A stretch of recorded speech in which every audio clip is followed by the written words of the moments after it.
students, welcome to my virtual learning class. Today we will do the chapter Indigo, that is related to the life of Mahatma Gandhi, which is written by Louis Fisher. Let's start with the characters first.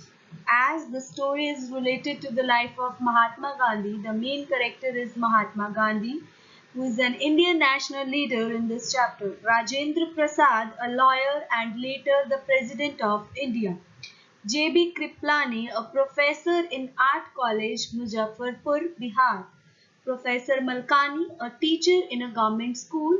Sir Edward Gate, Lieutenant Governor. Rajkumar Shukla, a sharecropper from Champaran, Bihar. Charles Freer Andrews, a follower of Gandhiji. Kasturba, the wife of Mahatma Gandhi. Devdas, the youngest son of Gandhiji. As in this story, Gandhiji visited many places. You must know about that places first. Motihari, the capital of Champaran. Muzaffarpur, a town in Bihar.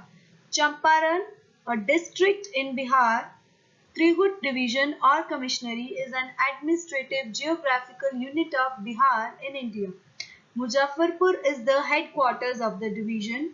The division comprises 6 districts: Muzaffarpur, West Champaran, East Champaran, Vaishali, Sitamarhi and Shihohar. Before I start telling you about the chapter, you must know what is indigo. Indigo is a deep and rich color close to the color weed blue, as well as to same variants of ultramarine based on the ancient dye of the same name. The word indigo comes from the Latin for Indian, as the dye was originally imported to Europe from India. The indigo is actually your Nile. Let's start with the summary. Chapter Indigo by Louis Fisher. Louis Fisher, who was a Jewish American journalist, among his works were a contribution to the ex-communist territories.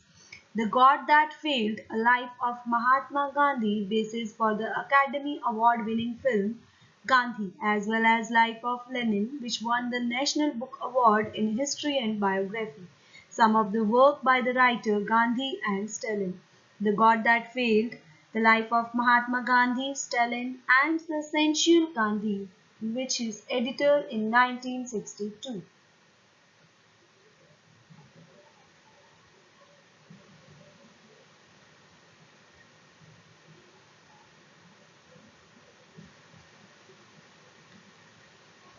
This story traces the beginning of the civil disobedience against the British authority in India.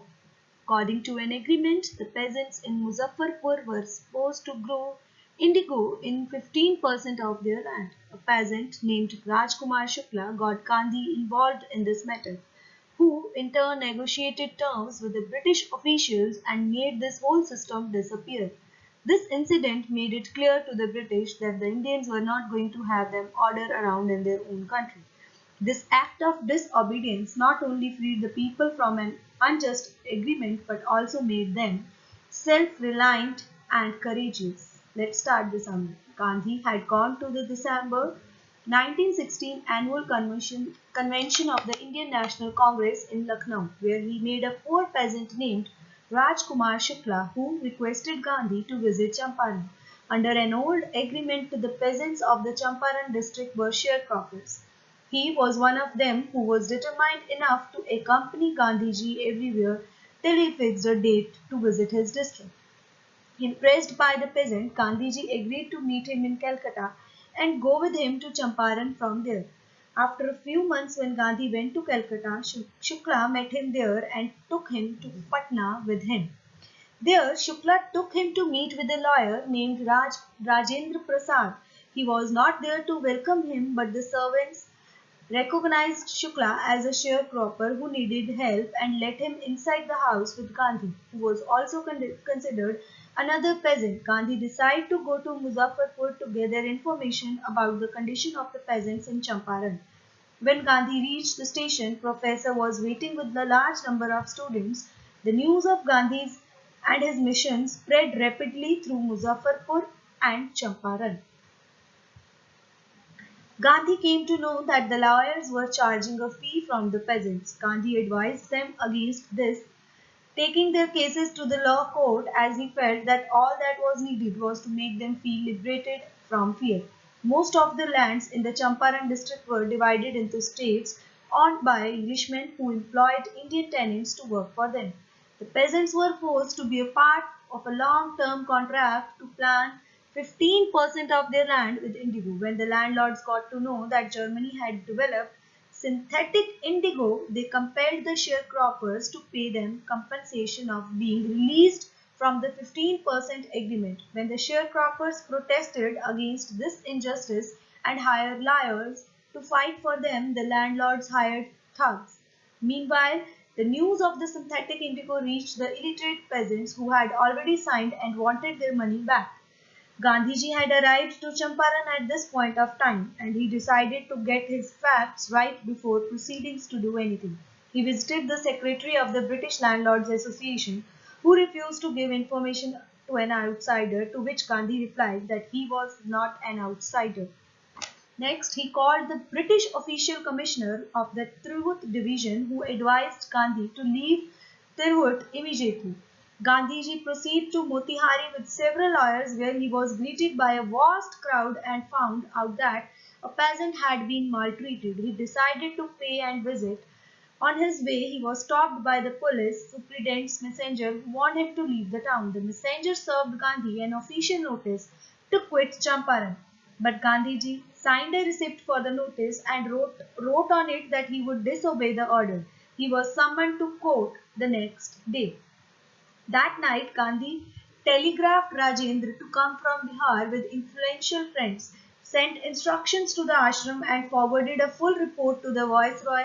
In the morning, Motihari was filled with peasants. They had only heard that some Mahatma who wanted to help them was in trouble with the British authorities. This spontaneous courage to support Gandhi and to stand up against the British marked the beginning of their freedom from their fear of the British. The officials were unable to handle the crowd without Gandhiji's cooperation. Perplexed by this incident that served as a proof that the British would be challenged by the Indians, the prosecutor requested the judge to postpone the trial, but Gandhi protested against the delay and read a statement pleading guilty. He was in a conflicting state of being. On one hand, he did not want to set a bad example as a lawbreaker, and on the other hand, he had to follow his conscience to stand up for his people. Finally, the judge released him without bail.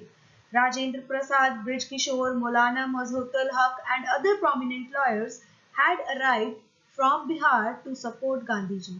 Gandhiji demanded that the lawyers should fight against the injustice if he went to jail. They thought that if a stranger like Gandhiji was prepared to go to jail for the peasants, then it would be a shame if they did not contribute their bit. Finally, they assured Gandhi that they were ready to follow him to jail. The unity and courage of the people to stand up against the British made Gandhi exclaim, "The battle of Champaran is won now." Several days later, Gandhi learned from the magistrate that the case against him was ordered to be dropped. For this first time, civil disobedience had victoried in modern India. Gandhi delved deep into the inquiry and collected relevant documents from the peasants, which led the landlords to protest violently. In June, Gandhi had 4 interviews with Lieutenant Governor. The appointed commission consisted of landlords, government officials, and Gandhi as the only representative of the sharecroppers. Finally, the committee agreed to reimburse the peasants as a mountain of evidence was gathered against the planters. Everyone thought that Gandhi would ask for the full refund, but to everyone's surprise, he asked only 50% of the money that the landlords had illegally taken from the peasants. He finally settled for only 25%. He felt that money was less important than the fact that landlords had to submit to the peasants. They had to surrender their self-esteem. Also, the peasants realized their rights and become more courageous to stand up against this injustice. The British planters left their estates, as a result of which indigo sharecropping disappeared. He saw the cultural and social backwardness in Champaran and felt like doing something for its upliftment. He requested 12 teachers to teach the people at Champaran. Two young disciples of Gandhi, Mahadev Desai and Narhari Parikh, and their wives voluntarily do the work. Gandhiji's youngest son Devdas and his wife also joined in. Kasturba Kasturba Bai educated the village about ashram rules on personal cleanliness and community sanitation. Gandhi got a doctor to serve the community for 6 months. Castor oil, quinine, and sulfur ointment were available. Gandhi maintained communication with the ashram and sent regular instructions and asked for financial accounts. The Champaran movement had a deep impact on Gandhiji's life as it made it evident that the British could not order Indians in their own country. It was not a political agenda to begin a movement by defying the British. The Champaran movement grew out an attempt to release the tension of the poor peasants. Politics for Gandhi was intertwined with the day-to-day problems of the ordinary mass.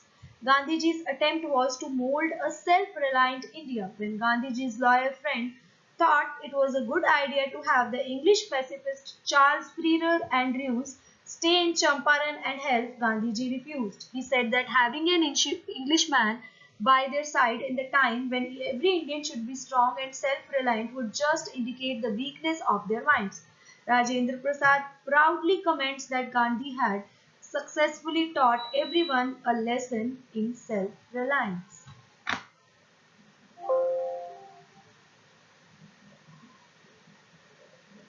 Let's discuss the theme of this chapter. The writer describes Gandhiji's struggle for poor peasants of Champaran, who were sharecroppers with British planters.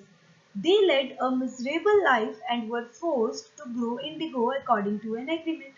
They suffered a great injustice due to the landlord system in Bihar.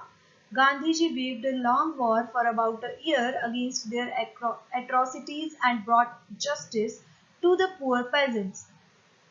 This heroic struggle ended with the victory of the civil disobedience, and the English landlords had to return the money they had extorted from the sharecroppers. Gandhiji taught the lesson of self-reliance and fearlessness to the peasants. This story highlights that the struggle for the noble cause never goes unrewarded.